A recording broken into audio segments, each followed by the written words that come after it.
Ipaghanda mo nga ako ng almusal, Karen. Bilis at baka malate na ako sa trabaho. Ikaw na lang, kuya. Nag-aasikaso na rin kasi ako para samahan si nanay sa pagtitinda nito mga bulaklak at baka tanghaliin na kami. Anak ng pating naman, oh. Saglit mo lang naman gagawin yun, nagre-reklamo ka pa? Sige na! May ginagawa nga rin ako, kuya eh. Hindi mo ba kayang ipaghain ng sarili mo? Sana kasi gumising ka na maaga. Alam mo palang may pasok ka eh. Ba, sumasagot ka na sa akin, ha? Bakit? Anong pinagmamalaki mo, ha? Ano ba kayong dalawa? Hindi pa kayo titigil? Nakakahiya sa mga kapitbahay. Ang aga-agay nagbabangayan kayo. Malas sa buhay yan. Yan kasing anak nyo eh. Nagpapahanda lang naman ako ng almusal kung ano-ano na ang mga sinasabi. Akala mo naman isang buong araw niyang gagawin yun. Tama na, Mateo. Hayaan mo't ako na lang ang maghahain ng almusal mo. Napakaliit na bagay, pinapalaki niyo pa. Di na, nawala na ako ng gana. Doon na lang ako kakain sa trabaho. Makalis na nga't baka tuluyan pa masira ang araw ko rito. Buisit! Taon 2016. Tarlac. Napailing na lamang si Mila sa pagdadabog ng kanyang anak na si Mateo. Matapos ay 2 na lamang silang naiwan ng bunso na si Karen. Nagtatrabaho sa isang malaking pabrika sa sentro ang binata at tuwing araw ng linggo ay day off noon. Tanging pagtitinda lamang ng mga bulaklak sa harap ng simbahan ang pinagkakakitaan ng mag-ina upang kahit papaano ay makatulong sa mga gastusin sa bahay. Bata pa lamang sila Karen, namatay na ang kanilang ama dahil sa sakit na diabetes. Karen, anak, huwag kang sumimangot dyan at baka malasin tayo. Ano ba nangyayari sa'yo? Sorry, Nay. Naiinis lang kasi ako kay Kuya eh. Porke may trabaho, akala mo kung sino na. Napakayabang magsalita. Hayaan mo na lamang ang kuya mo at baka pagod lang at maraming iniisip sa trabaho. Intindihin na lamang muna natin siya. Palagi naman siyang ganun eh.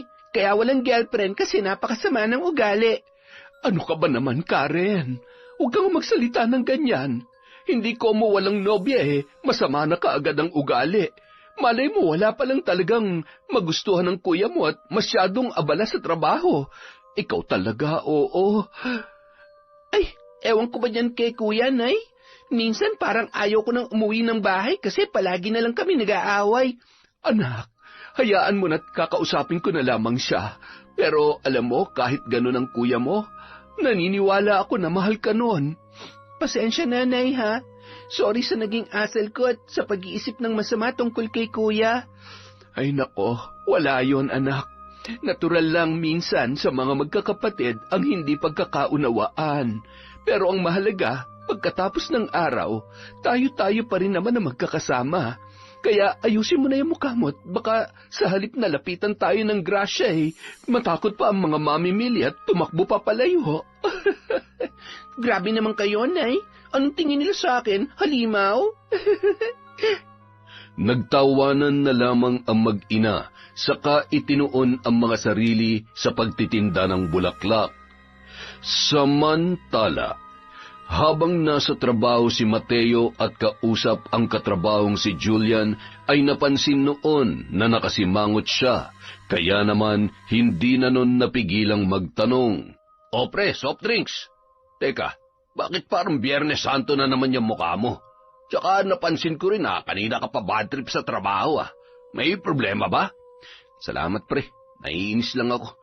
Nagkasagutan na naman kami nung kapatid ko kanina sa bahay bago ko umalis eh. Hindi kasi sumunod sa utos ko na ipaghain ako ng almusal, kaya ayun. Hindi tuloy ako nakakain ng agahan bago pumasok. Sinong kapatid? Yung maganda ba?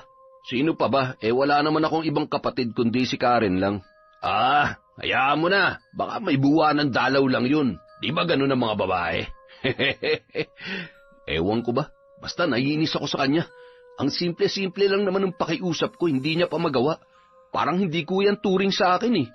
Masyado naman mainit yung ulo mo. Huwag ka na mainis. Oo nga pala, matanong ko lang, may boyfriend na ba yung kapatid mong yon? Isang beses ko pa lang kasi siya nakita eh, nung birthday ng nanay niyo noon. Wala pa yata eh. Ewan ko, baka nga mayroon na, kaya mukhang may ipinagmamalaki na. Teka, bakit mo naman naitanong? Wala lang. Gusto ko lang sanang ligawan eh. Kung ayos lang sa'yo, bayaw. Bayaw ka dyan. Okay ka lang ba? Ewan ko lang kung patulang ka nun parang tatay ka na namin Sobra ka naman sa tatay. 45 pa lang ako, no? Ilang taon na ba si Karen? 25 pa lang yun. Tsaka, bakit ba napunta dyan ang usapan natin? Halika, balik na nga tayo sa trabaho. Baka ma-overbreak pa tayo. Salamat sa libreng soft drinks, ha? Anong libre? Hoy, may bayad yun, ha? Sisingilin kita mamaya pag out natin. Bahala ka sa buhay mo. Bayaran mo utot mo. Mahigit 3 taon nang magkasama sa trabaho sina Mateo at Julian. At kahit mas may edad si Julian, ay magkasundo naman sila sa halos lahat ng bagay. At hindi mahalaga ang tawagang kuya para sa kanila. Ang importante ay nagkakaunawaan at nagrerespetuhan pa rin ang dalawa. Naging maayos ang pamumuhay ng kanilang pamilya ng mga sumunod na araw.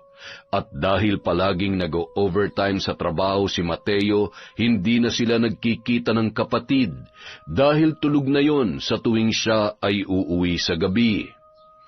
Pagsapit ng Sabado, yun din ang araw ng paglilinis ni Karen sa kanilang bahay, gaya ng nakasanayan.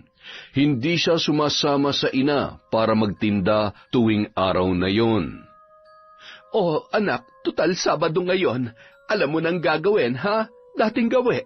Labhan mo na lang yung kaunting damit natin pagkatapos mo maglinis ng bahay. Tapos yung kwarto nga pala, linisin mo na rin at ang alikabok na ng sahig. Huwag mo rin kalilimutang palitan yung mga punda at unan. Opo, Nay. Ako na pong bahala rito. Palagi ko naman pong ginagawa yun tuwing Sabado. At kayo naman, mag-iingat kayo sa pagtitinda, ha? Mag-isa lang po kayo ngayon. Huwag mo akong intindihin. Marami naman tayong kasamahan doon na nagtitinda rin. O siya, sige. Aalis na ako at baka abutin pa ako ng tanghali. Nang makaalis ang ina, nagsimula ng maglinis ng bahay si Karen. At dahil magkasama sila sa kwarto ng kanyang nanay, siya na rin ang naglilinis noon. Habang nagwawalis ng sahig, natabig niya ang matigas na bagay sa bandang silong ng kanilang papag. At nang tingnan niya yon, nakita niya ang isang kakaibang bagay. Ano to? Parang maliit na baul? Ngayon ko lang nakita to, ah. Ano kayang laman nito? Teka, mabuksan nga. Pinagpagan niya yon at pinunasan upang linisin ang mga alikabok. At tumambad sa kanya ang isang kulay itim na baul na yari sa metal. Tuklap na ang mga pintura sa ibang bahagi noon at amoy kalawang na rin. Nang buksan niya yun, nagtaka siya nang inisa-isa niyang tingnan ang mga nakalagay sa loob. Lumang manika na gawa sa pinagtagpi-tagping retaso, iba't ibang sukat ng karayom, at garapon na may lamang insenso at kamangyan. Tsaka, anong isang to?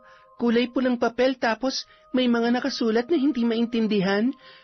Ano kaya ang mga to? Bakit may ganito rito sa kwarto namin? Kay nanay ba talaga mga to? Teka, parang pamilyar sa akin ang ganitong itsura ng manika, ah. Kung hindi ako nagkakamali, itong ginagamit sa sinasabing pambabarang. Diyos ko, huwag naman sana. Hindi naman siguro magagawa ni nanay ang bagay na yon. Ay, may balik na nga lang at baka mahalata niya na pinakailaman kong gamit niya.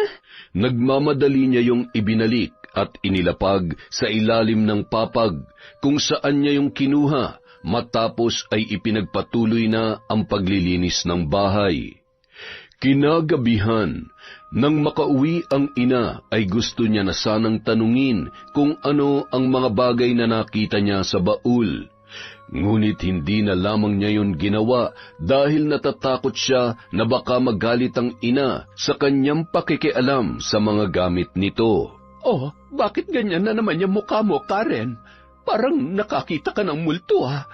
May nangyari ba kanina habang wala ako? Wala naman po, Nay. Baka masyado lang ako napagod sa mga gawaing bahay. Gusto niyo po ng kape? Ay, mabuti naman kung ganon. Sige, ipagtimpla mo nga ako at huwag mo masyadong tamisan, ha? Alam mo naman, diabetes ang kinamatay ng ama mo at ayaw ko matulad sa kanya. Sige po, ipagtitimpla ko na lang po kayo sa kusina. Sandali lang po, Nay.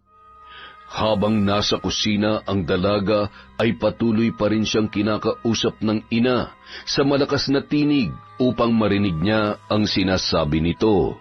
Ay, mabuti na lang kahit umulan kanina ay marami pa ring bumili ng mga paninda kong bulaklak. Sana ganun lang palagi pero ang hirap naman humanap na maayos na pwesto kapag umuulan. Umulan po doon? Bakit po dito hindi? Sa bayan lang naman kayo nagtitinda at hindi naman sobrang layo nitong lugar natin mula roon. Huwag ka na magtaka. Minsan may ganun talaga. Ang tawag doon kalat-kalat na pag-ulan. Hindi rin naman tumagal kaya siguro hindi na umabot dito. Ah, may ganun po pala. Siguro nga po. Oh, heto na po ang kape nyo. Dahan-dahan at mainit pa po yan. Maya-maya, dumating na rin si Mateo mula sa trabaho. Umupo yun sa mahabang sofa habang nagtatanggal ng sapatos at medyas bago malamig ang boses na nagsalita. Ay, sobra nakakapagod ang trabaho. Oo nga pala, Nay. Pupunta rito sa Sabado si Julian. Walang pasok sa linggo kaya sabi niya mag-inom daw kami. Julian? Yung nagpunta dito ng birthday ko? Opo, siya nga po. Wala naman ako ibang kadikit sa trabaho kundi siya lang eh. Ay, sige, ikaw ang bahala. Ayos lang naman na mag-inom kayo pero wag lang sa sobra, Mateo, ha? Ingatan mong kalusugan mo. Alalahanin mo, hindi ka na bumabata. Nay naman, nagpaalam lang ako. Dami-dami mo pang sinasabi. Abay, nag-aalala lang naman ako sa iyo dahil totoo namang nakakasira ng katawan ng labis na pag-inom ng alak. Ano ba naman yan? Di sana wag na lang kayong pumayag kung ganyan din lang pala. Baka sa Sabado pag nandito na si Julian, sermonan niyo pa ako sa harap niya ha? Huwag niyo akong ipapahiya doon. Kuya, tama naman si nanay. Nag-aalala lang kami sa iyo. Ang mahal-mahal na kaya ng mga gamot ngayon kaya hindi tayo pwede magkasakit. Lalo ka na dahil mabigat ang trabaho mo. Wala naman sigurong masama kung magmamalasakit kami sa iyo, di ba? Isa ka pa ha? Pakialamera ka masyado. Basta sa Sabado kapag nandito yung bisita ko, huwag niyo akong tatalakan ng ganyan. Makapasok na nga lang sa kwarto. Buisit na buhay to. Teka muna, Mateo. Saan ka pupunta? Hindi pa tayo tapos mag-usap. Mateo! Hindi na pinakinggan pa ng binata ang pagtawag sa kanya ng ina. Sa halip, padabog niyang isinara ang pintuan ng kanyang silid. Inis na napabuntong hininga na lamang ang ginang bago humigop ng kanyang kape. Lintik na batang to, napakabastos talaga. Oh, Nay, kumalma ka lang dyan. Gaya nga ng sabi niyo sa akin, hayaan na lang natin si Kuya, kasi baka pagod lang siya at maraming iniisip tungkol sa trabaho. Kung minsan kasi nakakapikon na rin eh. Hindi ko naman kayo pinalaking walang modo, kaya nagtataka ko kung bakit siya nagkakaganyan. Ganyan din naman na nararamdaman ko minsan pag nagkakasagutan kami. Pati nga ako halos sigawan na rin kanina, di ba? Hayaan nyo na lang at baka kung ano pang mangyari sa inyo dahil sa sama ng loob. Saglit lang po, ikukuha ko kayo ng tubig na maiinom. Huwag yung puro kape at baka kumabog na naman ang dibdib ninyo. Ay, mabuti pa nga anak. Pero iinumin ko pa rin tong kape at sayang ito. Kinabukasan, muling pumasok sa kanyang trabaho si Mateo at habang naroroon ay muli silang nagkausap ni Julian sa oras ng tanghalian. Mateo, pre, tuloy ba yung inuman natin sa Sabado doon sa bahay nyo? Oo, tuloy na tuloy yun, kaya ihanda mo na yung ambag mo ha, sagot mo ang alak. Sus, yun lang naman pala eh, basta ikaw nang bahala sa pulutan natin ha? Pwede naman, may tagpipisong chichirya naman sa tindahan eh. O kaya yung manina na bibili dyan sa labas ng building, okay na yun. Di ka naman espesyal eh. Tindi mo rin talaga eh, no? Pero sige, ayos na yun. Laman tiyan din yun. Huwag ka na nga mag-inarte dyan. Dati nga, gin bulag lang at kung ano-anong pulutan natin, talo-talo na. Sanay naman tayo sa ganun, di ba? Oo na nga, sige na. Pero, pre, teka, ano kayang gustong pasalubong nung kapatid mo? Pasalubong? Seryoso ka ba talaga? Pero ewan ko kung anong gusto nun. Di ba nga sabi ko sa'yo hindi kami nag-uusap na maayos dahil sa nangyari. Kaya, bahala ka na. Di sige, prutas na lang. Saka na yung bulaklak at tsokolate kapag nililigawan ko na talaga siya. Asa ka pa. Malabong magpaligaw sa'yo yun. Maniwala ka sa akin, ako na nagsasabi sa'yo. Kung hindi makukuha sa ligawan, di daanin natin sa pwersahan. Ano? May sinasabi ka ba, pre? Ha? Ay, wala. Wala naman. Ang sabi ko lang excited na ako sa Sabado. Tamang-tama, day off natin sa linggo. Mamam na naman. Siguradong buhay na naman yung bahay alak mo. Alam ko naman na yun lang ang nagpapagana sa buong katawan mo eh. Nagtawanan na lamang ng malakas ang dalawa na tila walang pakialam sa mga katabi nilang tao sa kantin. Kinagabihan, nang makauwi si Mateo, naabutan niyang kumakain ng hapunan ang kapatid at ang nanay na si Mila. Agad siyang inalok ng ina nang makita siya nito na pumasok sa kanilang pintuan. Tamang-tama ang dating mo, anak. Halika, sabayan mo na kaming kumain ni Karen. Oh, totoo ba talagang gusto niyo akong alukin? Mukha namang mas masaya kayo na hindi ako kasabay kumain eh. Ano bang pinagsasasabi mo dyan, kuya? Okay ka lang? Malay ba naming darating ka ng sakto sa oras na kumakain kami? Tsaka, madalas kasi nag-o-overtime ka, di ba? Kaya hindi ka na namin hinihintay. Kararating mo lang, init na agad ang ulo mo. Yan! Ganyan palagi ang trato niyo sa akin, na para bang hindi ako miyembro ng pamilyang to. Dami mong sinabi. Tingin mo ba gaganahan akong sumabay kumain sa inyo kapag ganyan ka? Mateo, sumusobra ka na, ha? Sino bang unang nagdadaldal dyan? Ikaw naman, di ba? Masama bang alukin kang kumain? Dapat pala hindi na lamang kita niyayang lintik ka. Bakit akala niyo ba gusto ko kayong sabayan? Di rin, no? Sino naman ang gaganahan dyan? Mas mabuti pa na itulog ko na lang to. Wala ka na ba talagang respeto kay nanay? Ano ba kasing ikinagagalit mo? Hindi ko alam kung ikaw pa ba si Kuya Mateo o baka sinapian ka na ng kapwa mo, demonyo. Sabihin mo kung ano gusto mong sabihin. Magpapahinga na nga ako at naririndi na naman ako sa bibig ninyo. Ay, hindi ko na alam kung anong gagawin namin sa ugali mo, Mateo. Hindi naman kita pinalaking bastos at walang galang. Ayaw mong kumain? Di sige. Sino ba magugutom? Huwag ka maghahanap ng pagkain mamaya o kahit bukas pagkagising mo, ha? Dahil hindi ako magluluto para lang sa'yo. Swail na anak to! Matapos marinig yun, inis na dinampot ni Mateo ang bag sa sofa, saka hinihingal sa sama ng loob na pumasok sa kanyang silid, at gaya ng dati, pabagsak na naman niya yung isinara.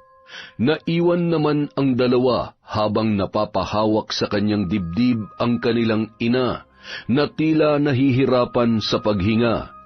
Agad naman siyang inabutan ni Karen ng isang basong tubig. O nay, uminom kayo ng tubig. Ayos lang po ba kayo? Salamat, anak. Naubos na talagang lahat ng kabutihan sa pagkatao ng kuya mo. Alam niyo, nay, kung hindi lang dahil sa inyo at hindi lang kayo ang iniisip ko, malamang matagal na akong lumayas dito sa bahay. Sobrang sawang-sawa na ako sa ugali niyang si kuya eh. Hayaan mo na. Isang araw magsisisi rin yan sa lahat ng ginagawa niyang ito. Hindi maaaring habang buhay siyang ganyan. Ewan ko nga ba, Nay, pero parang nawawala na ako ng pag-asa magbabago pa si Kuya. Kung alam niya lang kung gaano natin siya pinahalagahan, kaya lang mas inuuna niya palagi ang galit. Naiintindihan kong nararamdaman mo, anak, at hindi kita masisisi. Pero sa ngayon, tapusin na lang muna natin ang pagkain. Ay, Diyos ko, patawad po at dito pa sa mismong harapan ng grasya kami nagkakaganito. Bagamat malungkot at kapwa masama ang loob kay Mateo, pinilit na tapusin ng mag-ina ang pagkain. Pagkatapos ay nagpasya na silang pumasok sa silid para makapagpahinga. Samantala, habang nasa kanyang kwarto si Mateo ay hindi niya maiwasang mainis sa kapatid at sa kanyang nanay. Kaya naman, hindi niya maiwasang mapabulong sa kanyang sarili. Buisit talaga yung dalawang yun. Palagi na lang akong pinagkakampihan. Lagi na lang ako masama. Hindi na nila nakita yung sakripisyo at pagtatrabaho ko para matustusan yung mga pangangailangan ng pamilya namin. Ay, nakakainis talaga.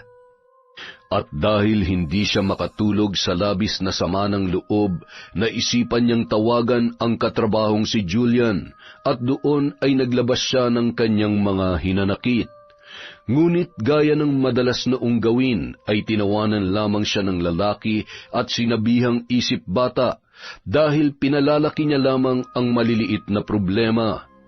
Sa huli, wala rin siyang nakuhang magandang payo mula sa kaibigan, kaya pinilit na lamang niyang matulog nung gabing yun. Kinabukasan, muli siyang umalis ng bahay nang hindi man lamang nagpapaalam o nakipag-usap sa kanyang ina at kay Karen. Nagising na lamang ang dalawa na wala na sa kanyang silidang binata. Samantala, habang nagbibihis sa kanyang kwarto si Mila bago umalis para magtinda, di sinasadyang nasipa niya sa ilalim ng papag ang baul na pinakailaman noon ni Karen. Nasa bandang labas na yun at alam niyang may gumalaw ng nasabing gamit. Teka, bakit parang nakalabas na to? Mukhang may gumalaw ng mga gamit kong tuwa. Sandali nga, maitanong kay Karen at baka siya nakailam nito. Saglit siyang lumabas ng silid para tawagin ang anak na dalaga at pinapasok yun sa loob, saka masinsinang kinausap. Bakit po, Nay? May iuutos po ba kayo? Wala naman. Tatanungin lamang kita. Ginalaw mo ba to? Nasa pinakailalim to ng papag natin eh. Bakit nakita ko na lang dito sa may bandang bungad? Hindi po. Bakit po? Ano po ba yan? Karen, anak, huwag ka na magsinungaling. Alam kong ikaw lamang ang nakakapasok sa kwarto natin at ni minsan ay hindi nagpunta ang kuya mo rito nang hindi nagsasabi sa akin. Umamin ka.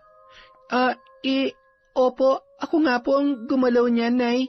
Nung nakaraan kasi habang naglilinis ako, para akong may nasaging matigas na bagay. Nung tingnan ko po, yan yung nakita ko. Pinanasan ko lang naman at inalisan ng arikabok tapos tiningnan ko yung laman. Ha? Binuksan mo? Binasa mo ba yung nakasulat sa kulay pulang papel? Yung totoo? Sinubukan ko po pero hindi ko naman maintindihan kaya hindi ko na itinuloy. Ibinalik ko na lang dyan sa loob. Ay, mabuti naman. Sa susunod, wag na wag mo tong pakikialaman, ha? At mas lalong wag mong babasahin yung mga nakasulat sa papel. Ha? Bakit po? Para saan po ba kasi yan, Nay? Isa yung sumpa at ritual sa pambabarang. At ang mga gamit na ito ang ginagamit para isagawa yon. Sabi ko na nga ba para dun yun eh. Ibig sabihin, Nay, mambabarang po kayo? Dati, oo. Pero simula nang maging anak ko na kayo ng Kuya Mateo mo, itinigil ko na yon. Kaya itinago ko na lamang ang mga gamit na ito. Bakit po itinago nyo pa? Hindi ba dapat itinapon nyo na? Naisip ko na rin yan dati. Pero ang sabi sa amin ni Apo, ang pinakamatanda sa lipi ng mga mambabarang, balang araw daw ay kakailanganin namin ang mga ito. Po? Sa paanong paraan naman daw po? Karen, anak, dapat mong maunawaan sa paglipas ng panahon, pasama ng pasama ang mga tao sa mundo. Makakatulong ito bilang proteksyon natin laban sa mga katulad nila. Ibig niyo pong sabihin, Nay, nakahanda ulit kayong gawin yon? Kung kinakailangan, bakit hindi? Nakahanda akong yakapin muli ang kasamaan, lalo na kung ang pamilya na natin ang magiging biktima. Kayo po ang bahala, Nay, pero hanggat maaari sana, huwag na lang mangyari yung masama niyong iniisip. Gaya ng sinabi ko sa iyo kanina, pasama na ng pasama ang mga tao at hindi pwedeng basta na lang tayo manahimik kung tayo na naagrabyado. Hindi na lamang sumagot pa noon ang dalaga. Sa halip ay nagpaalam ng lalabas ng silid para ipagpatuloy ang ginagawang pagliligpit ng mga pinagkainan sa lamesa. Ilang saglit pa, magkasama na sila ng ina na umalis para magtinda ng araw na yun. Sumapit ang araw ng Sabado. Pagka-uwi ni Mateo mula sa trabaho ay kasama niya na ang kaibigan na si Julian. Agad namang iniabot ng lalaki ang pasalubong na prutas kina Mila at Karen. Magandang hapon po, Nanay Mila. At ganun din sa iyo, Karen. Eto nga pala, may mga pasalubong akong prutas para sa inyo. Magandang hapon din naman sa iyo, Julian. Nako, nag-abala ka pa, pero maraming salamat. O siya, umupo ka na muna riyan at si Mateo nang bahalang mag-asikaso sa iyo. Sige po, salamat po. Salamat din, Karen. Walang anuman, Kuya. Papasok na po muna ako sa kwarto kasi may gagawin pa po ako. Huwag mo na akong tawagin, Kuya. Julian na lang, tsaka huwag mo akong pinupo. Ganun ba? Di sige. Julian, maiwan na muna kita riyan, ha? Napangisi ang lalaki matapos yon sabihin ng dalaga. Maya-maya lamang, nagsimula na silang mag-inuman ni Mateo. Inilabas ni Julian ang baon na alak mula sa kanyang bag at naglagay naman si Mateo ng mga chichirya na binili sa tindahan kanina bago dumiretso sa bahay. Ilang sandali pa, maririnig na ang masaya nilang kwentuhan at tawanan.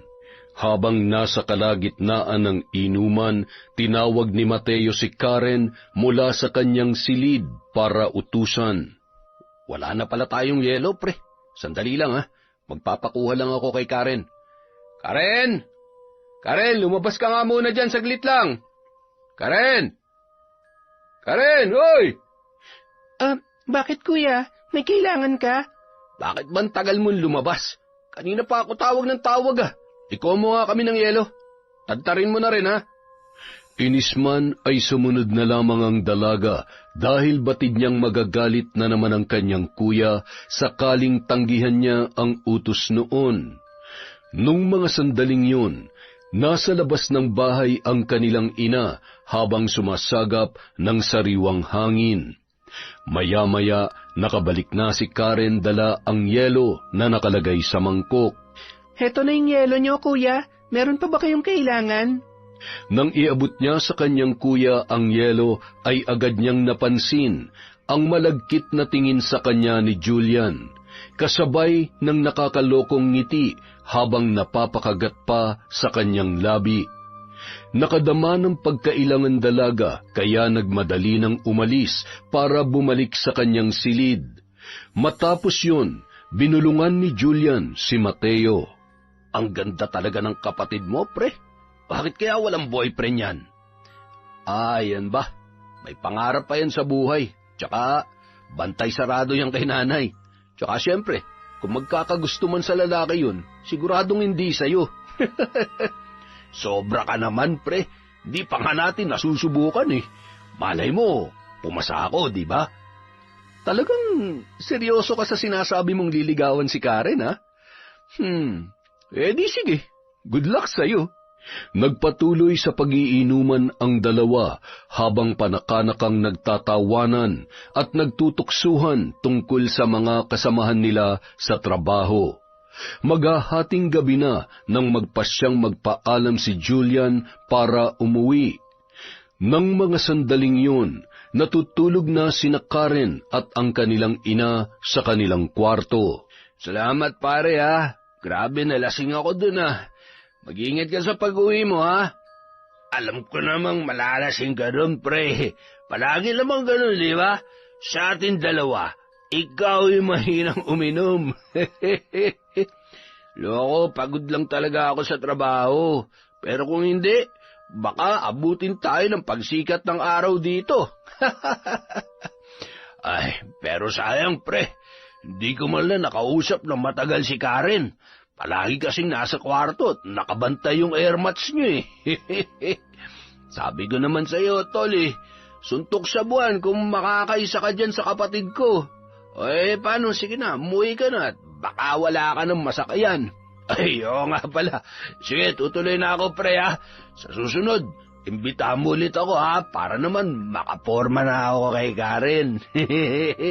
Unggoy, bahala ka sa buhay mo, pre. Matapos ang halos walang katapusang asaran, ay tuluyan na ngang umalis si Julian.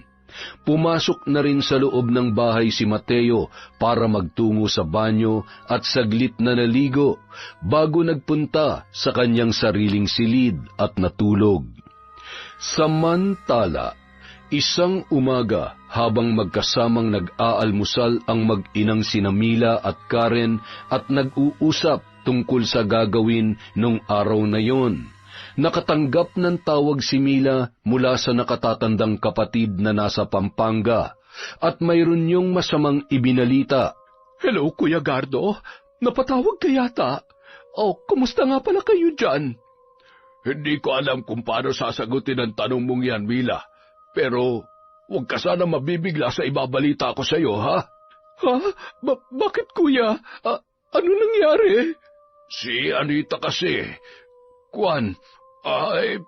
patay na ang bunso nating kapatid, Mila. Halos mabitawan ni Mila ang hawak na cellphone nang marinig ang sinabing yon ng kanyang kausap. Si Gardo ang pinakapanganay nilang kapatid at ang tinutukoy naman noon na si Anita ay ang bunso sa kanila.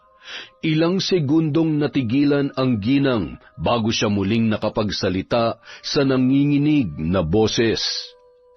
Ano ba nangyari, kuya? Kailan pa?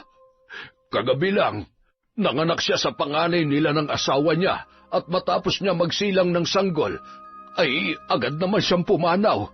3 araw lamang namin siyang ibuburol kaya sana'y makarating ka kahit isang gabi man lamang. Sige, kuya. Bukas na bukas din ay bibiyahe ako papunta dyan. Pero ako lang mag-isang makakapunta dahil kapos kami sa pera ngayon. Ay, Diyos ko. Napakabata pa ni Anita para mamatay. Kawawa naman ang sanggol na isinilang niya. Ay, sige Mila, aasahan ka namin ng mga hipag at bayaw mo rito. Hinihintay ka na rin ng iba pa natin mga kamag-anak. Mag-iingat ka sa biyahe at tumawag ka sa akin kapag nasa bayan ka na at nang may pasundo kita sa pamangkin natin na si Rene. Halos 5 minuto nang natatapos ang usapan nila ng kanyang kuya. Subalit nanatili pa ring nakatulala si Mila. Hinayaan naman siya ni Karen nang sa ganon ay magkaroon siya ng kaunting oras para makapag-isip at matanggap ang lahat. Ilang sandali pa, doon niya lamang ibinuhos ang kanyang luha saka nanginginig ang boses na nagsalita. Patay na raw ang tiya Anita ninyo. Kailangan kong pumunta sa Pampanga para sa 3 araw na burol. Diyos ko, sumalangit nawa ang kaluluwa ni tiya. Magpakatatag po kayo, Nay. Alam kong masakit ang mawalan ng mahal sa buhay. Lalo pa 3 na nga lamang kayo magkakapatid na wala pa yung isa. Karen, anak, bibiyahe ako bukas ng umaga.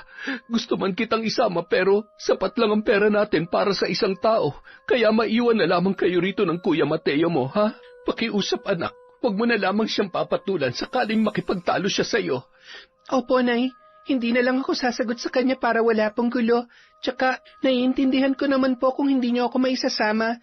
Ako na lang din munang papalit sa inyo sa pagtitinda ng mga bulaklak. Basta, Nay, mag-iingat po kayo bukas sa biyahe, ha? Lalo na't mag-isa lamang kayo. Nasa ganoon silang pag-uusap nang lumabas si Mateo mula sa kanyang silid. Nakabihis na yon at papasok na sa kanyang trabaho. Nang makita siya ng ina ay inalok siya noon para mag-almusal. Aalis ka na ba, anak? Halika, mag-almusal ka muna bago ka pumasok sa trabaho. May pagkain pa ba? Nakakaya naman sa inyo, baka para sa inyo lang niluto nyo. Siyempre naman meron pa. Para sa ating lahat ang almusal na yan, kaya kumain ka na. Umupo sa harap ng lamesa ang binata bandang tapat ng kanilang ina. Napansin niya na tila namumugto ang mga mata noon, kaya hindi niya napigilang magtanong. Oh, bakit parang umiyak ka, Nay? Anong meron? Nakatanggap ng tawag si nanay kani-kanina lang habang kumakain kami. Patay na raw ang tiyang Anitang natin sa Pampanga. Ah, ganon. Eh, ano naman ngayon? Ano ngayon? Natural na lungkot si nanay kaya siya umiyak. Ano ba namang klaseng tanong yan, kuya? Kung patay na, di ipalibing. Ganun lang naman kasimple yun. May magagawa pa ba tayo doon? Huwag kang ganyan, kuya. Irespeto mo naman yung nararamdaman ni nanay. Tsaka tiyahin natin yung namatay, hindi kung sino lang. Pambihira ka naman, oh. At talagang sa harap ng pagkain mo pa ako sa sermonan, Karen? Ha? Tsaka, teka nga muna. Sino ka ba para pagsalitaan ako ng ganyan, ha?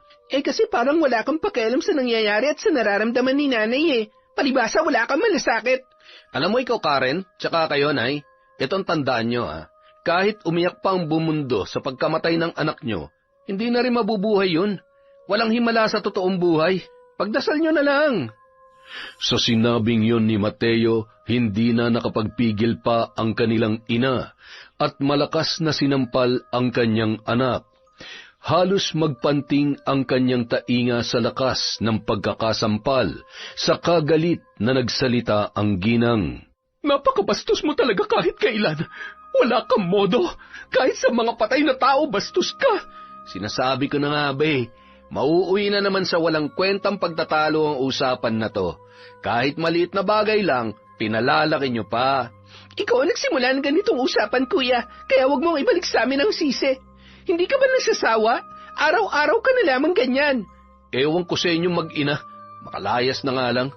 Nawalan na naman tuloy ako ng ganang kumain. Mateo, bumalik ka rito! Hindi pa tayo tapos mag-usap na lintik ka! Mateo! Hindi na pinakinggan ng binata ang sigaw na yon ng kanilang ina. Sa halip, galit at walang lingon likod na lumabas siya ng bahay. Naiwan naman na nanlulumo at muling umiyak si Mila habang pinakakalma ng kanyang anak na si Karen. Huwag niyo na lamang pong intindihin si Kuya, Nay. May mas kailangan kayong unahing problema ngayon. Ako na munang bahala dito sa bahay. Huwag kayong mag-alala. Walang masama mangyayari sa akin. Ang bigat sa dibdib na umalis ng ganito ang sitwasyon natin, anak. Pero kailangan kong bumiyahe dahil huling sandali na yun na makikita ko ang inyong tiyahin. Kaya sana, ingatan mo ang sarili mo habang wala ako rito, ha? Makakaasa po kayo, Nay. Kailangan niyong ituon ang lakas at atensyon niyo dun sa pupuntahan ninyo. Huwag niyo na pong sayangin yung luha niyo kay Kuya dahil hindi naman siya karapat-dapat pag-aksayahan yan. Dun niyo na lang po yan ilabas sa burol ni Tiyang Anita. Maraming salamat, anak. Salamat at nariyan ka palagi. Kahit hindi maganda ang pakikitungo sa atin ng kuya mo. Huwag po kayo magpasalamat sa akin, Nay. Akong dapat na magpasalamat sa inyo kasi kayo nagpapatatag sa akin. O siya, sige na. Magsisimula na ako mag-empake para wala akong makalimutan sa dadalhin ko sa biyahe. Matapos yun, pumasok na si Mila sa kanyang silid para mag-empake. Makalipas ang halos 1 oras, muli siyang lumabas at sabay silang umalis ni Karen para magtinda pa ng bulaklak. Pagkatapos ay natuloy na ang kanilang ina sa pagpunta sa Pampanga. Hinatid pa yun ni Karen sa sakayan ng bus, saka niyakap ng mahigpit bago yun sumakay. At dahil ayaw maiwang mag-isa sa bahay, umalis na lamang ang dalaga para muling magtinda. Sana makarami ako ngayon para naman makaipon ng pera hanggang sa pagdating ni Nanay. Kumusta na kaya siya? Nakarating na kaya siya dun sa burol ni Tiyang Anita? Diyos ko, kayo na pong bahala sa kanya. Sana po, ingatan niyo at gabayan niyo ang nanay namin. Kinagabihan, nang umuwi sa bahay ay naabutan ni Karen na naroon na ang kanyang kuya. Nakaupo sa sofa habang nakataas ang mga paa sa kaharap na lamesa. Nang makita siya noon ay tinanong siya kung nasaan ang kanilang ina. Hoy Karen, nasaan yung nanay mo? Bakit hindi mo siya kasamang umuwi? Umalis, kuya. Nagpunta sa probinsya, 3 araw siya doon. Bakit? Ganon. Aalis pala siya, hindi man lamang sinabi sa akin. Di nyo na talaga ako tinuturing na pamilya dito, no? Kuya, pagod ako. Ayaw ko makipag-argumento, kaya pwede ba? Pagpahingin mo muna ako. Bakit hindi mo masagot yung tanong ko? Di ba totoo naman? Hindi nyo ako tinuturing na miyembro ng pamilyang to. Talaga ba, kuya? Bakit? Noong nagdadalamhati si nanay kahapon, nakisimpatya ka ba? Hindi naman, di ba? Wala kang pakialam sa kanya eh. Sa halip, binigyan mo lang lalo siya ng sama ng loob. At ang malala pa, nilayasan mo kami habang umiiyak siya at kailangan sana na masasandalan ng isang panganay na anak. Ngayon, tatanungin kita, kami ba tinuturing mong pamilya? Hoy Karen, wala kang karapatang magsalita sa akin ng ganyan dahil palamunin ka lang dito sa bahay at ako nagtatrabaho. Ganyan naman palaging sinasabi mo eh. Ano pa bang bago? At isa pa, para sabihin ko sa'yo, hindi ako palamunin lang dito sa bahay dahil kahit papano may pinagkakakitaan ako at nakakapag-ambag din ako sa mga gastusin dito. Yun ba? Pinagmamalaki mo yung kapiranggot na kinikita nyo ni nanay sa pagtitinda ng bulaklak? Kulang pa nga yan para sa pambayad ng kuryente. Tapos sa akin pa rin kayo umaasa. Kuya, ano bang pinagsasabi mo? Kilala mo pa ba yung sarili mo? Kasi kami ni nanay, hindi na eh. Parang hindi na ikaw yung palagi namin kasama dito sa bahay. Ewan ko sa'yo, magsama kayo ng nanay mong si Mila. Makatulog na nga lang, leche.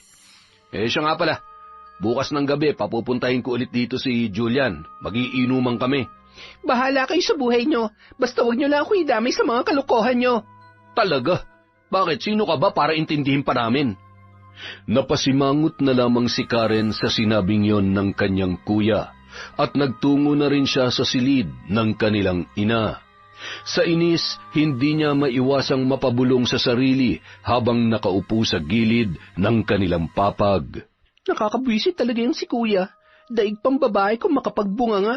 Akala mo naman si lahat ang gumagastos dito sa bahay. Mabuti na lang wala dito si nanay ngayon.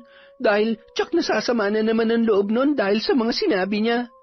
Kinabukasan, habang nasa trabaho at kausap ni Mateo si Julian, muli niyang sinabi sa lalaki ang tungkol sa naging pagtatalo nila ni Karen nung nakaraang gabi.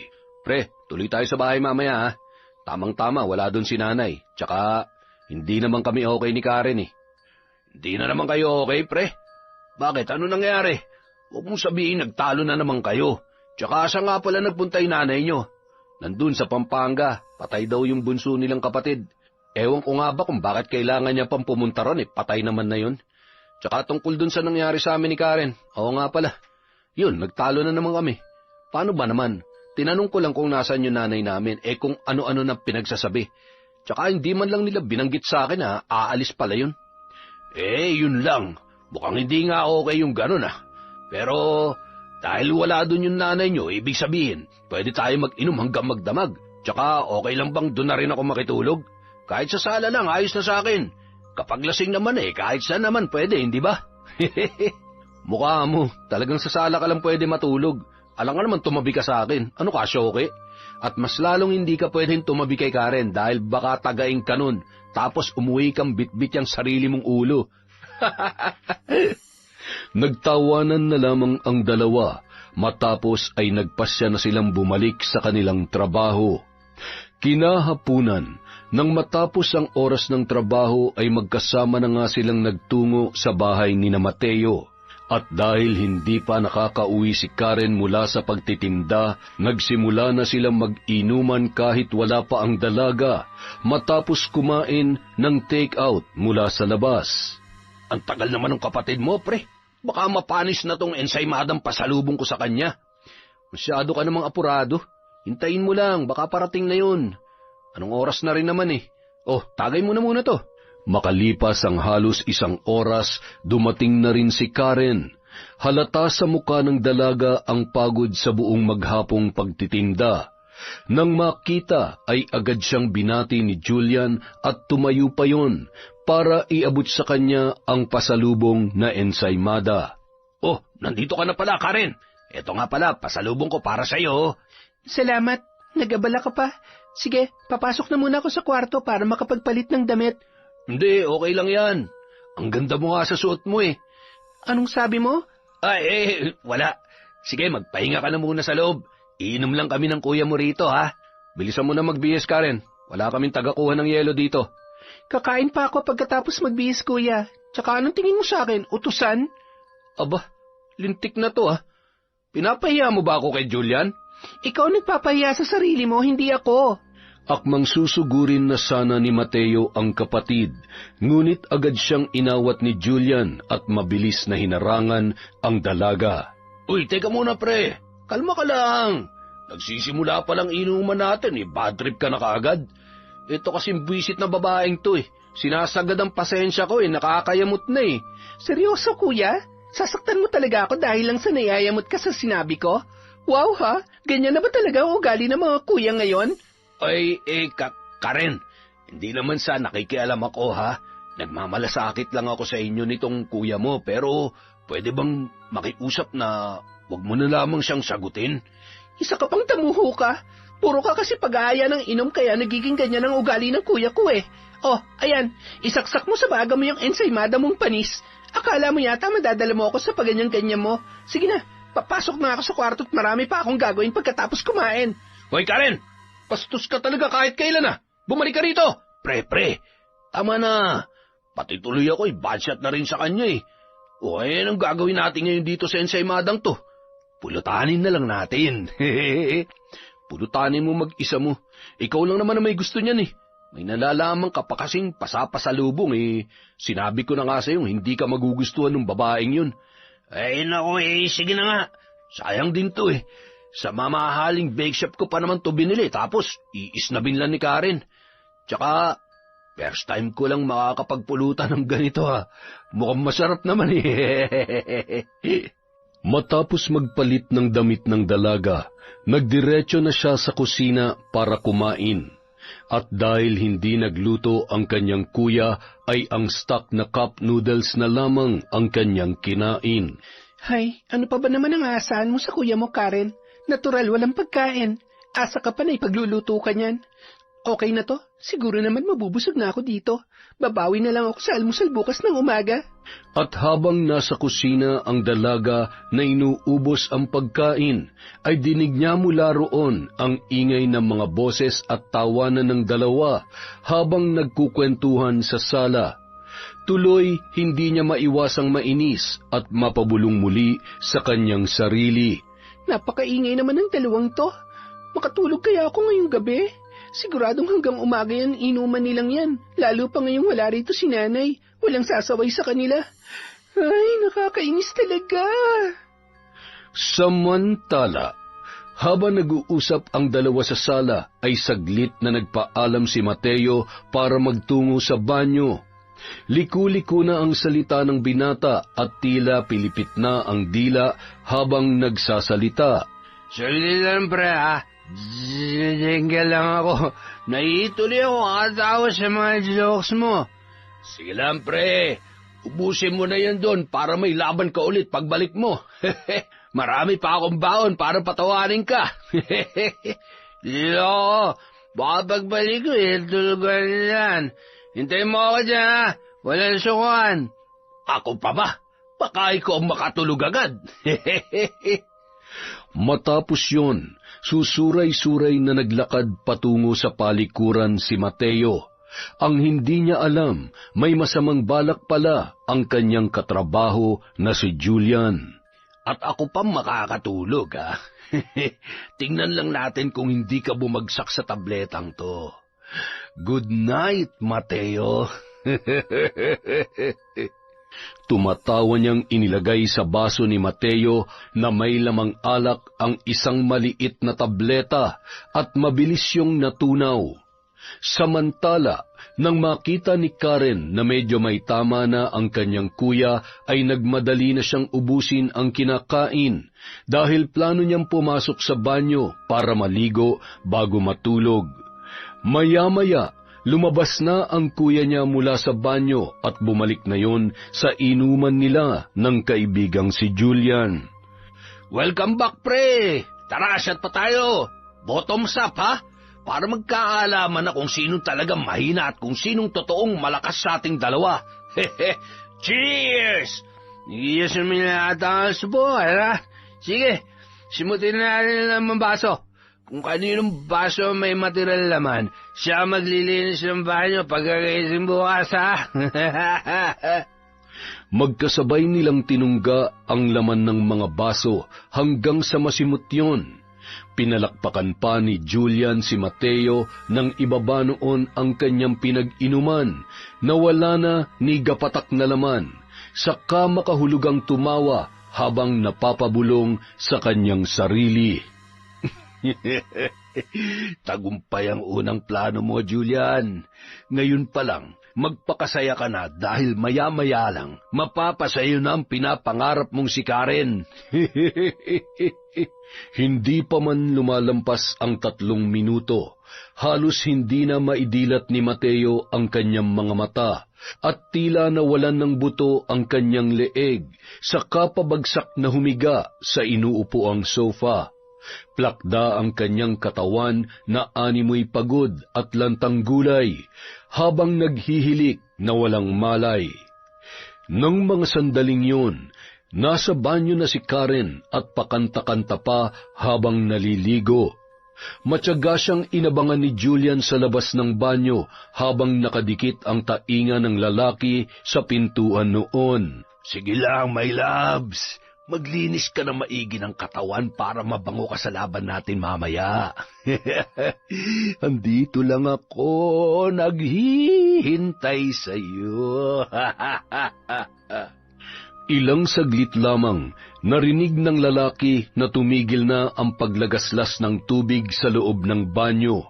Hudyat na tapos ng maligo ang dalaga. At nang buksan ni Karen ang pinto para lumabas, ay agad siyang hinapit ni Julian palapit sa katawan nito. Saka mabilis na tinalian ang kanyang bibig gamit ang hinubad na damit ng lalaki. Matapos ay pinilipit ni Julian ang mga kamay ng dalaga papunta sa likuran, dahilan kaya mas lalo yung hindi makagalaw. Huli ka! Sa wakas, mapapasakin ka na rin, Karen. Napakatagal na panahon kitang inasam-asam, kaya hindi ko napalalampasin ang pagkakataong ito. Halika nga rito. Ang bango-bango mo talaga. At dahil mahigpit na nakatakip ang bibig ni Karen, hindi niya na magawa pang magsalita at makasigaw. Sinubukan pa niyang magpumiglas at sikuhin si Julian, subalit hindi niya yun maabot dahil mahigpit ang pagkakahawak ng lalaki sa nakabaliko niyang mga kamay. Huwag mo nang tangkain pang kumawala. Dahil sa mga oras na ito, sa akin ka na, Karen. Wala ka nang kawala pa. Matapos yun sabihin, pabalyang idiniin ni Julian ang dalaga sa sahig. Sa kabila ng pagpupumiglas noon, ay wala pa rin yun naitulong, lalo na nang maramdaman niya ang isang napakalakas na suntok sa kanyang sikmura. Saglit siyang napapikit sa labis na sakit, saka agad na nanlambot ang kanyang mga tuhod. Ang pinakaayaw ko sa lahat, yung huling-huli na kumakawala pa. Huwag ka mag-alala, Karen. Saglit lang to. 3 rounds lang tayo at papabayaan na kita rito. Huh? Ang sarap-sarap mo talaga, Karen. Tagumpay na naisagawa ni Julian ang maitim na planong panggagahasa sa dalaga. Sa tuwing gumagalaw at bumipiglas yun, ay suntok sa bunot at sampal ang kanyang ipinararanas. Paminsan-minsan ay inuuntog pa niya yon, dahilan kaya pumutok ang kanyang labi at nagkaroon ng mga pasa sa iba't ibang bahagi ng katawan. Nung mga oras na yon, tulog na tulog pa rin si Mateo at walang kamalay-malay sa karumal-dumal na nangyayari sa kanyang kapatid. Paulit-ulit na pinagsamantalahan ng kanyang kaibigan si Karen at saka lamang yun tumigil nang makadama na ng labis na pagod at pagkahingal. Solve na ako sa iyo ngayon, ganda. Kaya pwede na kitang iwan. Yung kuya mong uto-uto, ayun, tulog na tulog pa rin hanggang ngayon. Isang malaking pagkakamali na pinapunta niya ulit ako rito. At itinaon pa talaga niya na wala yung nanay ninyo. Matapos yun sabihin, nagmamadali niyang isa-isang isinuot ang mga kasuotan na nagkalat sa sahig ng silid. Ngunit hindi na nagawa pang alisin ang pagkakabusal sa bibig ni Karen gamit ang kanyang damit. Patawa-tawa pa yun na pumapalakpak saka pinuntahan si Mateo. Hinubad niya ang suot na t-shirt ng lalaki at yun naman ang kanyang sinuot bago tuwang-tuwang napapabulong sa kanyang sarili. Ayos! Saktong-sakto pala sa akin tong damit mo, pre. Salamat dito, ah. Bye-bye! Nang makaalis ang lalaki, kahit hirap, ay pinilit na kumilos ni Karen para alisin ang pagkakatali ng damit sa kanyang bibig. Iniwan siya ni Julian na walang anumang saplot sa katawan. Gusot-gusot ang buhok at puno ng pasa ang buong katawan. Idagdag pa ang mga putok sa kanyang labi at ang sugat sa kanyang noo dulot ng pagkakauntog sa sahig. Habang ginagawa yun, umiiyak siyang galit na napapabulong sa kanyang sarili. Mamatay ka na, Julian. Papatayin kitang demonyo ka. Magbabayad ka sa ginawa mong ito sa akin. Nang mapabaling sa sala, ay nakita niya ang kanyang kuya Mateo na bagsak ang katawan habang mahimbing pa rin na natutulog sa sofa. Dahan-dahan siyang lumapit sa kanyang kuya at umupo sa tabi noon. Saka sinubukan yung gisingin. Kuya Mateo, gumising ka. Parang awa mo na, tulungan mo ako. Pinagsamantalaan ako ng kaibigan mo si Julian. Dahil maghahating gabi na nung mga oras na yon, wala siyang mahingan ng tulong. Litong-lito si Karen at hindi alam ang gagawin dahil bukod sa masakit ang buo niyang katawan, pakiramdam niya ay nawalan siya ng karamay sa isang iglap dahil sa pangyayari na hindi niya kailanman inaasahan. Maya-maya, bigla siyang mayroong naalala. Tama, yung cellphone ni Kuya. Nasaan yung cellphone niya? Tatawagan ko si Nanay. Nagmamadali niyang inapuhap at kinapa sa bulsa ng suot na pantalon ng natutulog niyang kapatid ang cellphone. Ngunit wala siyang nakuha. Kasunod ay tinungo niya ang kinaroroonan ng bag ng binata at doon hinanap ang kanyang pakay. Kuya, nasaan ang cellphone mo? Kailangan ko yun ngayon. Sana naman makita ko dito sa loob ng bag mo. Nagkaroon siya ng pag-asa nang makita yon sa pinakailalim ng sling bag na palaging dala ng kanyang kuya. Subalit nang tingnan niya ay naka-off yun at kahit anong gawin niya ay hindi niya mapagana. Baka lobat lang. Teka, hahanapin ko yung charger niya. Sigurado nandito lang yon. Diyos ko naman, bakit ngayon pa nangyari to? Sana magpakita ka na, please. Ngunit kahit halos baligtarin niya na ang bag na yon, ay bigo siyang makita ang kanyang hinahanap. Kaya naman, ang huli niyang naisip ay baka nasa kwarto ng lalaki ang cellphone charger. Paika-ika at nagmamadali siyang nagtungo sa silid ng kanyang kuya at naghalughog ng mga gamit noon. Bakit pati rito wala yung charger ni Kuya? Saan naman kaya mapupunta yun hindi naman ganun kalaki tong kwarto niya para hindi ko mahanap kung nandito talaga yun o wala. Nakakainis naman. Dala ng kawalan ng pag-asa ay ibinalik na lamang ni Karen ang cellphone sa bag ng kanyang kapatid. Napaupo siya sa nakabukod na silya at muling umiyak habang inihilamos sa muka ang kanyang mga palad. Gusto niyang sumigaw nung mga oras na yon, ngunit nahihiya siyang makaabala sa mga kapitbahay at wala pa siyang balak na isiwalat ang nangyaring pambababoy sa kanya ni Julian. Maya-maya pa, dahan-dahan siyang tumayo habang patuloy pa rin ang pagtulo ng kanyang mga luha. Saglit na sinulyapan niya ang kanyang kuya Mateo at doon ay may isang bagay siyang napagtanto. Kasalanan mong lahat ng to, Kuya. Kung hindi mo sana dinala rito ang hayop na lalaking yon, hindi rin sana mangyayari sa akin to. Hindi sana masisira ang dignidad ko nang hindi mo nalalaman. At ang masakit pa, ikaw na kapatid ko na inaasahan ko magtatanggol at magpoprotekta sa akin, ay siya rin naging daan para masira ang pagkatao ko. Matapos yun sabihin, nagtungo na siya sa kwarto upang ipahinga ang pagal niyang katawan at isipan. Bago pumikit para matulog, ay umusal muna siya ng taimtim na dasal habang tahimik na umiiyak. Sana po, mapatawad niyo ako sa paraan na gagawin kong paghihiganti sa lalaking sumira sa pangarap at buo kong pagkatao. Batid kong mauunawaan niyo kung bakit ko gagawin ang bagay na yon. Patawarin niyo rin po sana ang aking ina, sapagkat siyang magiging kasangkapan para masumpungan ko ang inaasam kong katarungan. Matapos sabihin yon, muling yumugyog ang kanyang mga balikat, dulot ng pigil na pag-iyak, hanggang sa hindi niya na namalayan na nakatulog na pala siya. Kinabukasan, nagising si Karen sa malakas na sigaw ng kanyang kuya Mateo. Tila nahimasmasan yon na hinahanap si Julian at nagtatanong sa kanya kung anong nangyari nung gabing yon. Hindi na ako magtataka kung wala kang alam sa naganap kagabi, Kuya. Kahit kailan naman, hindi ko naramdaman na may halaga ako sa iyo bilang kapatid mo eh. Sinubukan kong gamitin yung cellphone mo para tawagan si Nanay, pero sa kamalasan, nakapatay yun at hindi ko makita kung saan mo nilagay yung charger mo. Kaya pakiramdam ko, wala akong sinumang karamay.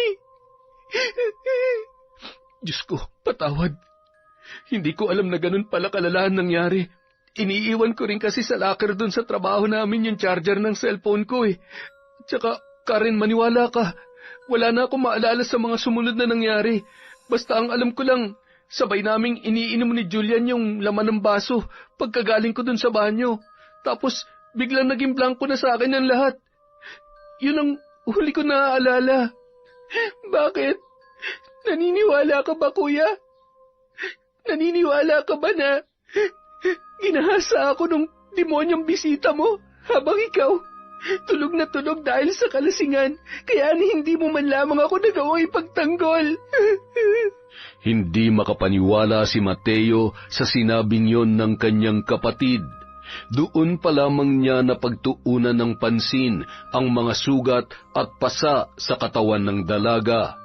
Matapos ay napasuntok siya sa dingding ng kanilang bahay habang tila sising-sisi at umiiyak sa kagigil na nagsalita. Hayop ka, Julian.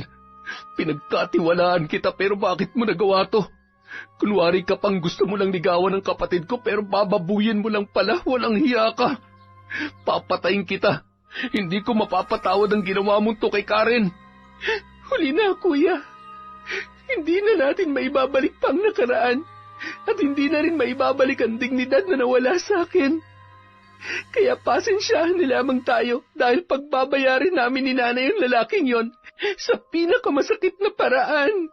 Dahan-dahang lumapit si Mateo sa kapatid habang umiiyak at paulit-ulit na humihingi ng tawad. Ramdam sa tinig niya ang sinseridad at labis na pagsisisi. Subalit tila manhid na si Karen sa mga salitang yon, kaya matigas ang boses na tumugon sa kanyang kuya. Simula ngayon, ayaw na kita makita. Hindi na kita kapatid at wala na akong kuya. Dahil ang totoong kuya, dapat palaging handang protektahan na nakababata niyang kapatid. Pero kahit kailan, hindi mo yan ipinaramdam sa akin. Kaya kung pwede lang, wag mo na lang akong kausapin dahil hindi ko alam kung ano pang mga bagay na masasabi ko sa'yo sa mga susunod na pagharap natin. Karen, pakiusap. Hindi ko alam na. Umalis ka na sa harapan ko. Layas! Wala nang nagawa pa ang binata kung hindi ang mapailing, habang bakas sa muka ang labis na pagsusumamo at dahan-dahang napaatras. Sa puntong yun, isa lang ang naiisip niyang gawin, ang umalis sa bahay dahil sa galit sa sarili at walang kapantay na awa sa kanyang kapatid. Kaya naman, tila wala sa katinuan na lumabas na lamang siya ng bahay, kasabay ng malakas na pagbuhos ng ulan at pag-ihip ng malamig na hangin. Habang naglalakad sa kalsada, hindi niya maiwasang mapabulong sa kanyang sarili. Tama ka, Karen. Sa dami na nagawa kong kasalanan sa inyo ni nanay, siguro ito ng tamang paraan para ilayo ko ang sarili ko. Dahil wala na akong mukhang maiharap at may pagmamalaki. Batid ko rin na hindi ako mapapatawad ng ating ina kapag nalaman niya nangyari sa iyo dahil sa kapabayaan ko bilang kuya mo. Ngayon, sisingilin ko si Julian sa pambababoy na ginawa niya sa iyo. Hayop siya. At kapag dumating yung panahon na mapapatawad niyo na ako, sana hindi pa huli ang lahat para sa panibagong simula. Makalipas ang 3 araw, nakauwi na ang nanay nilang si Mila mula sa Pampanga, at laking gulat ng ginang nang maabutan ang anak na si Karen sa isang sulok ng kanilang bahay. Tulala habang nakatingin sa malayo, tila walang pakialam sa kanyang pagdating at halos hindi makausap. Naroon pa rin ang mga pasa, sugat at putok ng labi. Kaya naman, taranta niyang nilapitan ng anak saka nagtanong kung ano ang nangyari. Diyos ko, anak, ano nangyari sa iyo? Nasaan ang kuya mo? Bakit ganyan ang itsura mo? Nang marinig ang tinig ng ina ay dahan-dahang bumaling doon si Karen. Blanko ang ekspresyon ng kanyang muka, ngunit nang makilala kung sino ang kaharap ay napayakap siya ng mahigpit. At sa kauna-unahang pagkakataon, Isinigaw niya ang kinikimkim na magkahalong sama ng loob at galit sa pamamagitan ng paghagulhol. Gumanti naman ng yakap ang kanyang ina at hinayaan lamang siya na umiyak hanggang sa maya-maya ay tila nahimasmasan na siyang nagsalita ng maayos. Mabuti naman po at ligtas kayong nakabalik, Nay. Sana po, hindi niyo na lang ako iniwan. Sana, hindi niyo na lang ako ipinagkatiwala kay Kuya. Anak, alam mo naman ang dahilan kung bakit ako pansamantalang umalis, hindi ba? Tsaka, ano mga sinasabi mo? Hindi kita maintindihan. Sabihin mo nga sa akin, anong totoo nangyari, Karen?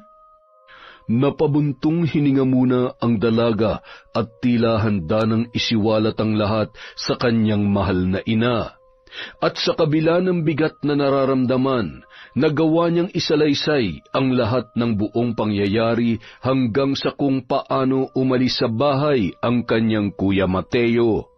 At gaya ng inaasahan, abot langit din ang galit ni Mila sa lalaking si Julian. Hayop siya! Hindi ko siya mapapatawad. Mga demonyo sila. Mapapatay ko ang Julian na yan.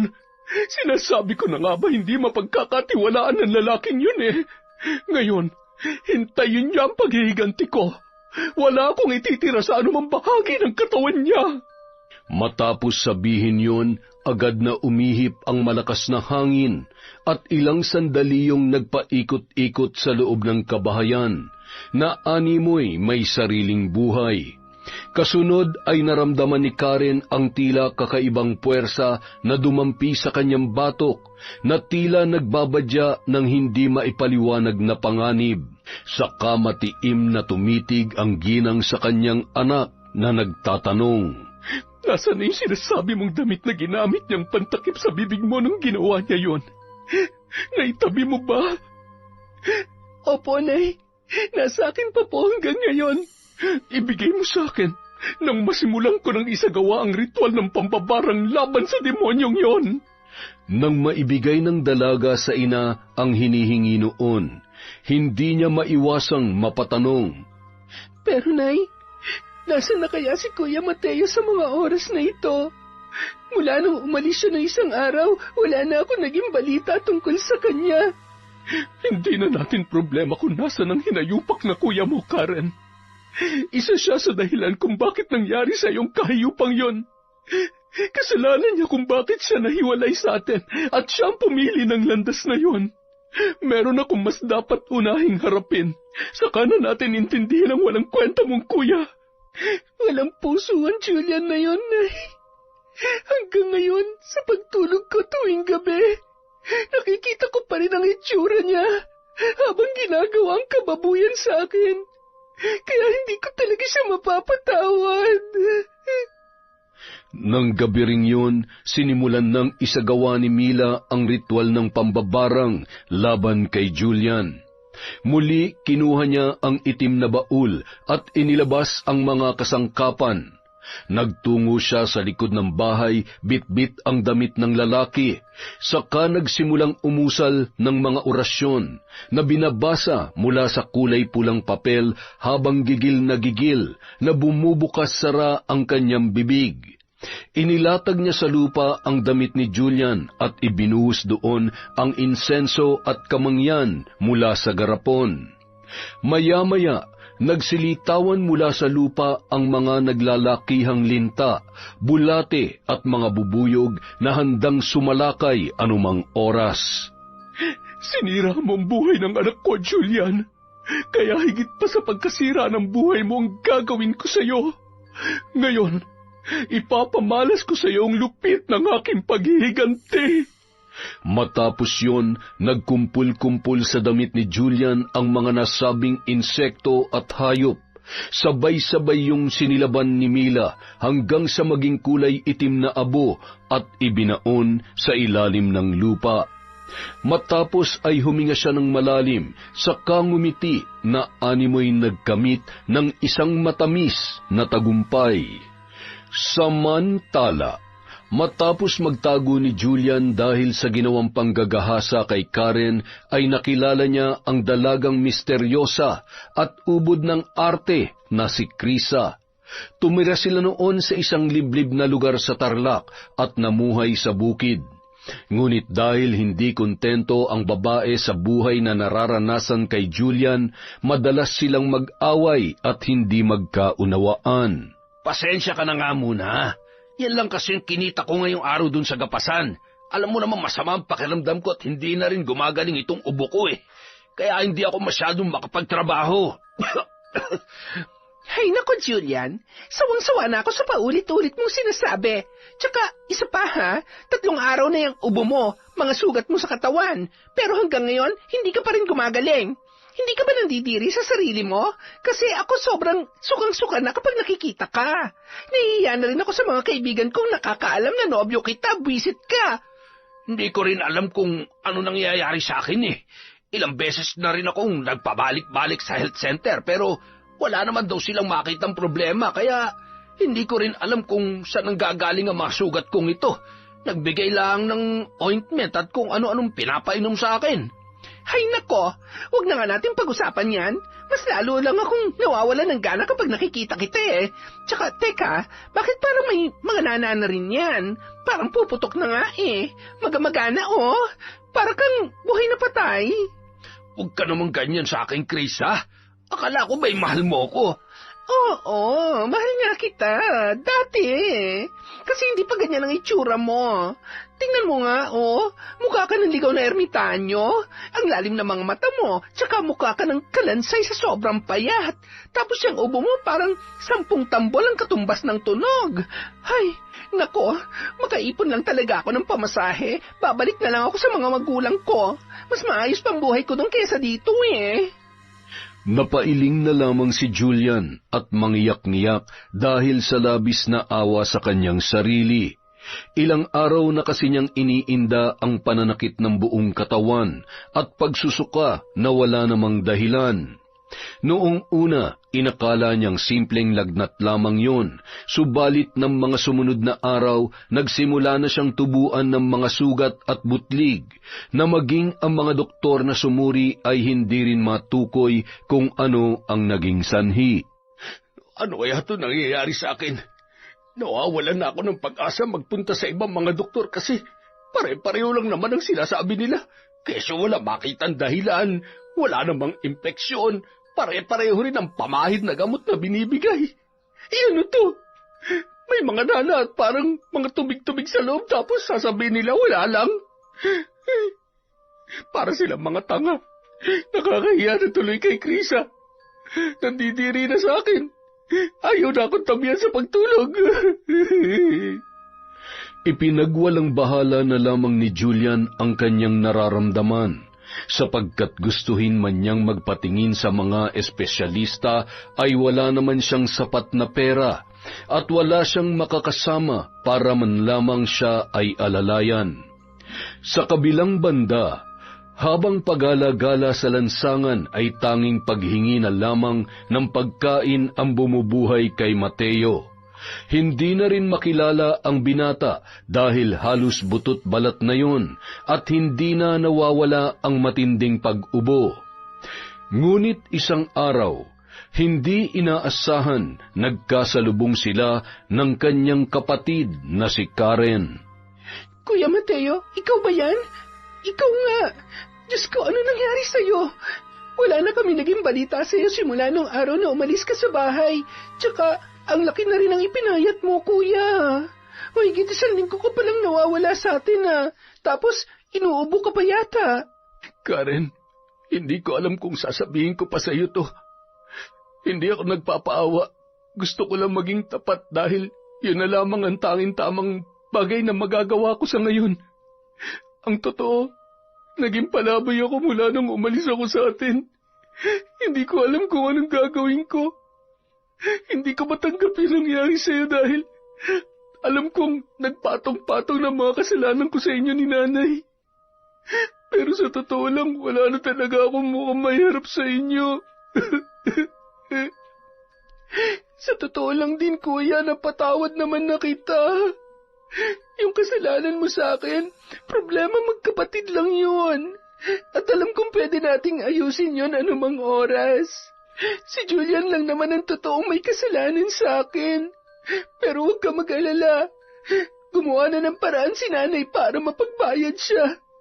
Ilang araw na rin siya nag-aalala sa'yo pero dahil masama pa rin ang loob niya, hindi ka niya hinahanap. Inisip niya kasi na kusa kang uuwi kapag nakapag-isip-isip ka na ng tama. Nakakapag-isip naman ako ngayon ng tama, kaya lang nahihiya na talaga ako sa inyo eh. Sa maniwala kayo, sa hindi, gumawa ako ng paraan para hanapin si Julian pero hindi ko siya mahagilap kahit saan. Limitado lang din ang kaya kong gawin dahil wala akong sapat na pera para puntahan siya sa ibang lugar. Pero, teka, anong paraan yung sinasabi mo na ginawa ni nanay para mapanagot yung hayop na yun? Saka na namin ipapaliwanag sa'yo kapag nasa bahay ka na. Sa ngayon, kailangan mo nang sumama sa akin para mapatingnan ka namin sa doktor dahil parang hindi na normal yung sunod-sunod na ubo mo, kuya. Huwag ka mag-alala, hindi na galit sa'yo si nanay. Sa huli, sino-sino ba naman na magdadamayan kundi tayo lang naman, hindi ba? At kahit nanlilimahid sa dumi ay hindi yun alintana kay Karen. Sa halip ay mahigpit niyang niyakap ang kanyang kuya na mahigit 1 linggong nawalay sa kanila. Pagkatapos ay nakumbinsi niya na rin yun na sumama pauwi sa kanilang bahay. Samantala, habang magkasama sa maliit na kubo sina Krisa at Julian, hindi na maipaliwanag ng lalaki ang nararamdaman dahil mas lumubha pa ang kanyang lagay. Ang init ng loob ng katawan ko, mahal. Parang sinusunog ang laman at buto ko. Aray! Lintik na yan ang sakit. So, anong gusto mong gawin ko? Umiyak? Tigilan mo nga ako sa kaartehan mo, Julian. Bumenta na yan. Mahal, hindi ako nag-iinarte. Totoong anghap din ang balat ko. Ang init at para akong nalalapnos. Tulungan mo ako. Teka, Julian, mukhang totoo na nga yung sinasabi mo, ha? Bakit parang unti-unting nasusunog yung mga sugat mo? Parang may mga lumalabas na bubuyog. Aray, ang sakit. Pinupunit ng mga bubuyog ang balat at laman ng katawan ko. Nasusunog ang buo kong katawan, Krisa! Ay, Diyos ko! Ano nangyayari sa taong ito? Bakit may lumalabas na linta sa katawan niya? Saan nagagaling ang mga yan, Julian? Hindi ko alam. Tumawag ka na lang ng albularyo pakiusap. May kutob ako na sila na lang ang kailangan natin at hindi doktor. Habang nagsasalita ang lalaki ay isa-isang nagsilabasan sa bibig niya ang bulate na halos magsiksikan sa loob. Maliliksing nagkikislutan ang mga yon at parami ng parami sa paglipas ng bawat segundo. Dahil doon, hindi na magawa pang huminga ni Julian at tanging mga daing na lamang ang kanyang nagagawa. Ewan ko sa'yo, diyan ka na nga. May sa demonyo kaya tang lalaki ka. Akmang aalis na sana si Krisa para iwan si Julian nang makita niyang sumukayon ng kulay itim na abo hanggang sa tuluyang malagutan ng hininga. Dilat ang mga mata at nakalaylay ang mahabang dila sa sahig habang nakahandusay at walang buhay na tila nginatngat ng mga insekto ang balat at laman. Maya-maya pa, umapoy ang katawan ng lalaki hanggang sa tuluyan ng maging abo at inilipad ng hangin patungo sa himpapawid.